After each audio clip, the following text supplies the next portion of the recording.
Oui, alors dans ce tour très montagneux, on a prévu 4 journées dans les Pyrénées, 3 étapes de montagne et un contre-la-montre individuel. Alors la première étape de montagne, c'est du traditionnel. On sortira de Toulouse pour aller vers les Pyrénées. On montera deux difficultés, le Père Sourde et la Hourquette d'Ancissant avant de descendre sur Bagnères de Bigorre. Donc ça, c'est vraiment l'étape type pour les baroudeurs, ceux qui ont envie d'attaquer de loin et qui vont espérer que le peloton les laissera s'échapper. Et on peut s'attendre à Bagnères de Bigorre de voir une échappée se disputer la victoire d'étape.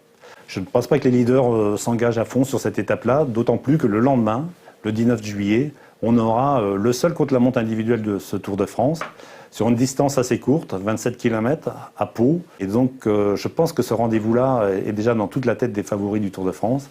Les 27 km de Pau vont compter pour le classement général.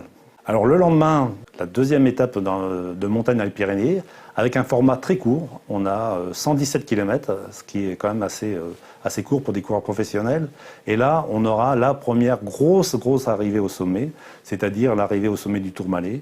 Les coureurs avant auront monté le Soulor. On peut s'attendre à une course assez contrôlée, étant donné que la distance est quand même assez courte, avec une explosion dans les premiers kilomètres du Tourmalet. Et ensuite, seuls les meilleurs du Tour de France pourront espérer être dans le classement au sommet du Tourmalet.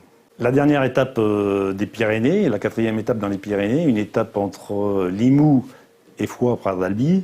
Alors cette étape, je la considère un peu comme une étape peut-être de rattrapage pour les coureurs qui se seront un petit peu loupés la veille au Tourmalet. Parce que c'est vrai qu'on va partir dans le pays Qatar avec pas mal de petits cols qui permettent d'attaquer. Et puis derrière, on a encore des difficultés, le port de l'Hers, le mur de Péguerre. Et puis, pour finir, une montée inédite, le Prat d'Albi. Donc c'est vraiment un terrain propice aux attaquants, mais je pense que c'est vraiment une séance de rattrapage pour des leaders qui auraient loupé le Tourmalet.